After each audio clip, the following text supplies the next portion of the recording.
Hi, this is Mariette Hartley, and you are listening to TV Confidential.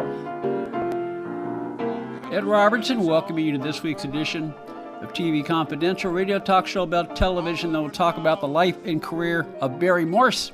In our second hour, as we welcome back Anthony Wynn and Robert Wood. Tony and Bob worked closely with Barry Morse on several projects during the last 13 years of Barry's life. Their latest book chronicles the lifelong love story of Barry Morse and his wife of 60 years, actress Sidney Sturgis. Anthony Wynn and Robert Wood will join us via Zoom in our second hour. We hope you stay tuned for that. In the meantime, Tony Figueroa and Donna Allen are with us also via Zoom for another edition of This Week in TV History. Tony's segment, as always, brought to us by our friends at Story Salon, Southern California's longest running, regularly performing live storytelling ensembles every Wednesday night in Valley Village. StorySalon.com, Facebook.com/Story Salon. You can listen to Tony's standalone podcast, This Week in TV History, Apple Podcast, Spotify, wherever you find audio. It is Friday, March 6th, as this particular edition of TV Confidential premieres. March 6th, 1947 was the day Rob Reiner was born. And with that in mind, you have a special story you want to share with us today, don't you, Tony?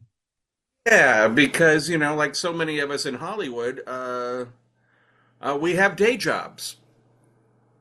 And I normally do not talk about my day job here or at Story Salon, but I have been a VIP tour guide at Universal Studios for decades now. And I would say it was, oddly, December 14th of last year, where somebody came up to me and asked if I had taken celebrities around, and I said, yeah, I do it once in a while, and said, who was the nicest celebrity you've taken around?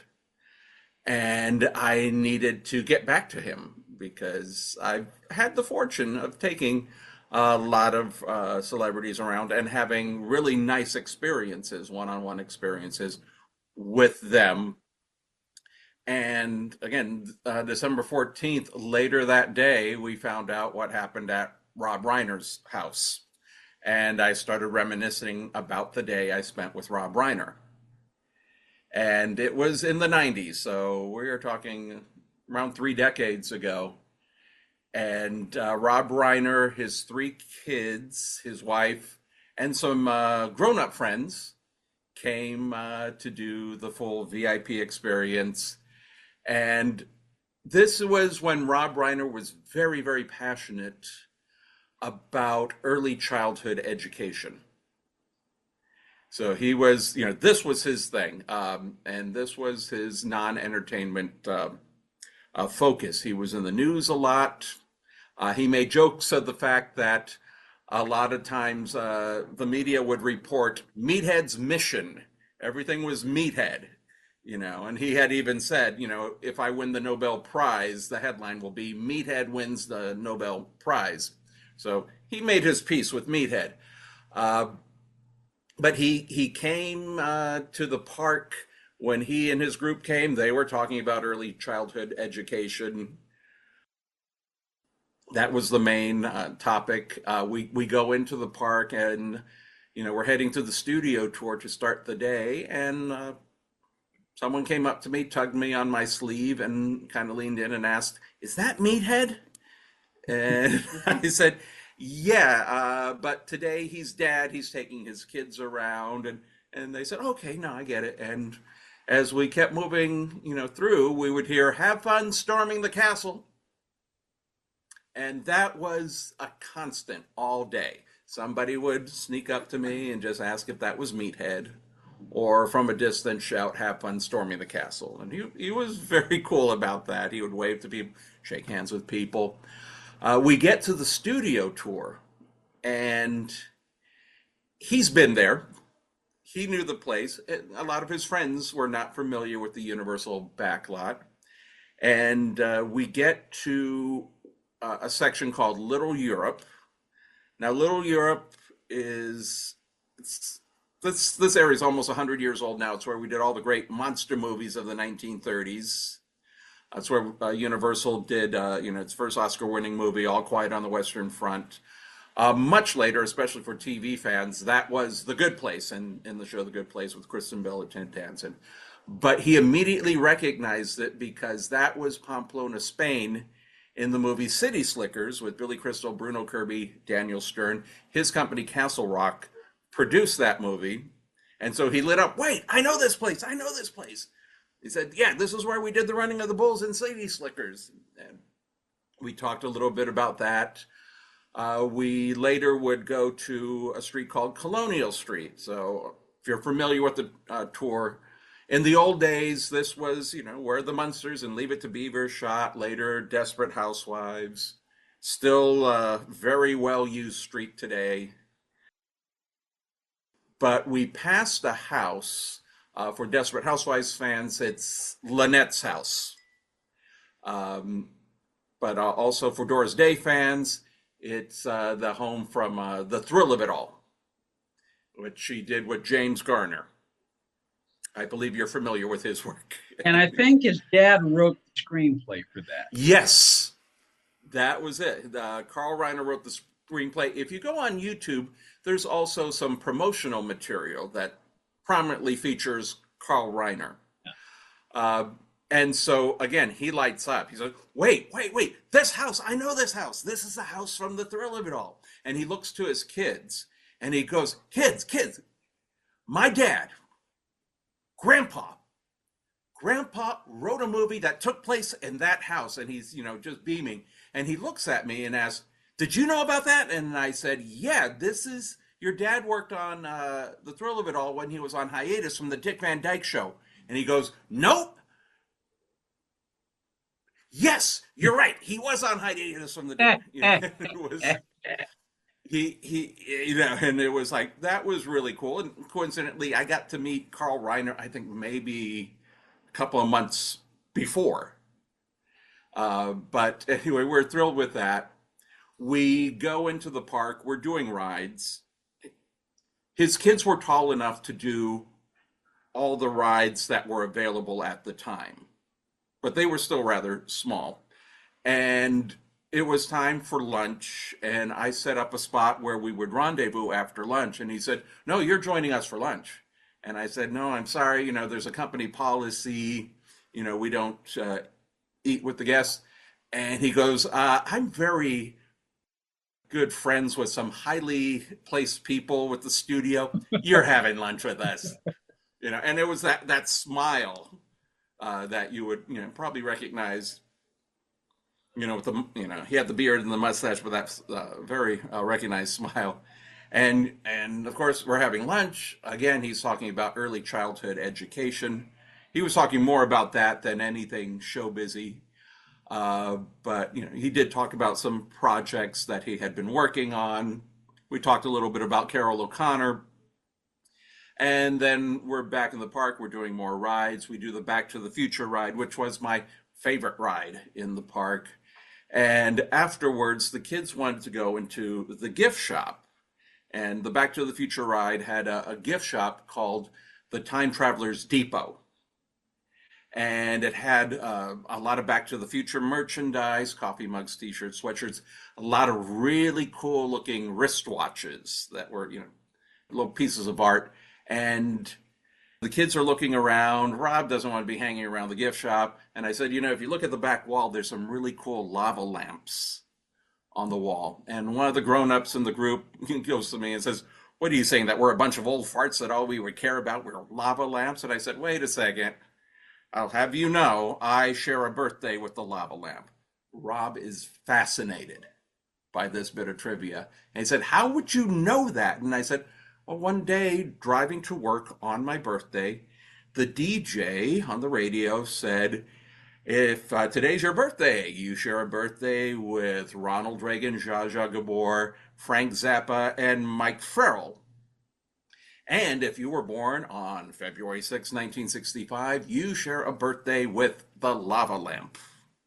And he just found that amazing, just amazing trivia. And then he's getting reflective. He's going, February 6, 1965. I'm trying to think where I was back then. Wow.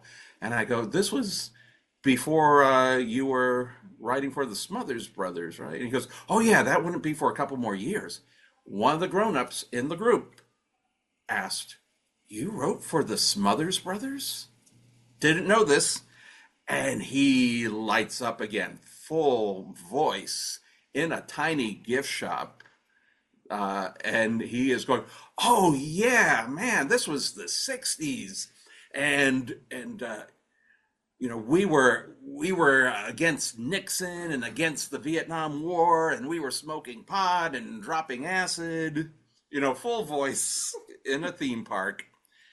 And he starts talking about the show, and he's asking me, how do you know about the Smothers Brothers? He said, well, I used to watch the show when I was little, and I know you and Steve Martin wrote for the show. He goes, yeah, we were the youngest writers. We came on a little later. And I said, but Bob Einstein, who was also Officer Judy, and Lorenzo Music, who was the voice of Garfield the Cat. He goes, yeah, back then he was known as Jerry Music. And he talked about Carl Gottlieb and some of the other writers. And we were talking about some of the sketches and the controversy. And I mentioned Harry Belafonte singing Stop the Carnival, with the backdrop was, I think, the riots in Chicago. So this would have been like 68. And he is just, thrilled talking about that period in his life. And he starts talking about the sketches he worked on, and then recreating the sketches in the store, reciting Tommy's part and Dickie's part. And he said the censorship at CBS at the time, they were always, like censoring our scripts. And I was getting on Tommy's case that he wasn't fighting hard enough to get our material on, because I felt, this is what television should be about, the stuff that we were doing, because we felt the stuff we were doing was very important, and there was nothing else like it on television. And Tommy was copping out and all that. And then he got very almost like he was confessing. He said, I didn't realize how much Tommy worked, to get our material on the air, how much he really did fight for us. I didn't know until many, many years later how hard he fought to get our material. And he was like really confessing that, he didn't know that that this was going on behind the scenes. A full confession that he, felt really bad that how he got on Tommy's case. And he was telling about more sketches. There was a song that was a folk song that they wrote, and it seemed like one of those simple folk songs that Tom and Dick would sing, and then it would kind of evolve into a bit. And the song was My Old Man, and one would sing one part, one would sing another part. So it was like, my old man's a sailor, what do you think about that? He wore a sailor raincoat, he wore a sailor hat, and something. And at the end of every day, he read the Sailor News, right? And then, they would pick, different occupations for your old man to have. And then Dickie would make it a tongue twister, my old man's a red hot chicken plucker, what do you think? And it keeps going. And then Tommy sings, my old man's a Negro. And then Dickie stops him. He goes, wait a second. You can't say that. And he said, what do you mean? Yeah, my old man's... No, he said, we're brothers. And I know for a fact, Tommy, that my old man is not a Negro. And Tommy is looking at Dick in profile, but one eye is looking at the camera, and he pauses for a second, and he goes, no wonder Mom liked you best. And then they finish the song. And, but he's reenacting all of this in a little gift shop, in a theme park, families coming through there. I don't remember seeing that particular sketch, but I do remember so much that he did. And never let at this time get in the way of a good story. Yeah. But the Smothers Brothers was being shown on E at the time, E Entertainment. They would do a show, and they did, a little commentary afterwards behind. And some of these episodes featured material that did not make the air. And we talked about things like Pete Seeger singing Waist Deep in the Big Money. So we were into all of this stuff. And then he asked me, since I knew about All in the Family and the Smothers Brothers, he said, so what was the politics in your house when you were growing up? And I said, well, I have a very conservative father and a very, very liberal mother. And, but they divorced when I was a baby.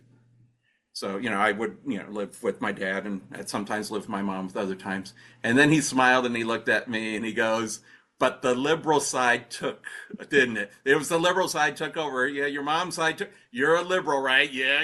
And again, with the big smile, I'd say, yeah, I'm a Hollywood liberal. But everybody in my family loved All in the Family. And everybody in my family loved the Smothers Brothers. I think it's as conservative as my dad was. He still was for free speech. And it was funny. It was funny. I think also maybe because, even though it was 30 years ago, at that time, I looked a lot younger than I was. So probably he thought I was much younger. Yeah. That's, why, how would I be old enough to know what the Smothers Brothers were, All in the Family was? Yeah, I'm a little older than you might think. But we had more conversations. Normally on the job, especially today, you do not discuss politics with the guests. But with Rob Reiner, you do make an exception. So, how cool is it? How could you not? How could you not? Yeah. That would be like saying, oh, don't talk politics with Ed Asner. How can you not? Just certain people. And even when we've had guests that they have their passion. And it's like, I want to talk about this. This is the thing that's very important to me right now. And so, yeah, with Rob Reiner, it was that. And so it was a wonderful experience. I got to talking politics with Rob Reiner, who would, well, I'm sure there were some people who would turn down the but it was just, that great experience. And it was, you can imagine when we got the news about what happened, and the story is still developing at the time that we're recording this. But, I also think of the question, who was the nicest? And I still don't have an answer for who was the nicest, but I would have to say that Rob Reiner was the most entertaining of the people I took around. It's not everybody who would do a full, evening with the Smothers Brothers as a one-man show inside of a gift shop in a theme park.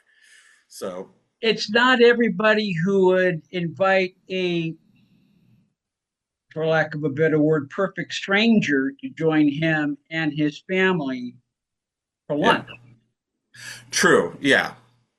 And that is, something where he would want to sit down and talk to you and ask you about stuff. Where'd you grow up? What'd you do? What'd your parents do? What was your background? It's also, to ask, so what were the politics when you were growing up? And it was a friendly question. He wasn't, I'm sure Emily Post would frown on that question, but. Yeah, but at that point, you guys, we had a rapport. And you made a connection. Yeah. Stay with us, folks. We'll be right back. This portion of TV Confidential is brought to us by our friends at Front Porch Realty, the community of realtors in the Northern Bay Area of California that is committed to finding the solution that is best for their clients. Whether you're a first-time home buyer or looking to sell or lease your property in Northern California, call Karen Strain at 415-886-7411 or visit frontporchrealtygroup.com for more information on how they can help you. Ed Robertson, thanking you for listening to the TV Confidential podcast. If you like what you hear, please hit the subscribe button so that you won't miss our next episode. Tony Figueroa and Donna Allen are with us as we remember the life and career of Rob Reiner. We'll take a quick time out. We'll talk some more with Tony and Donna when we get back here on TV Confidential.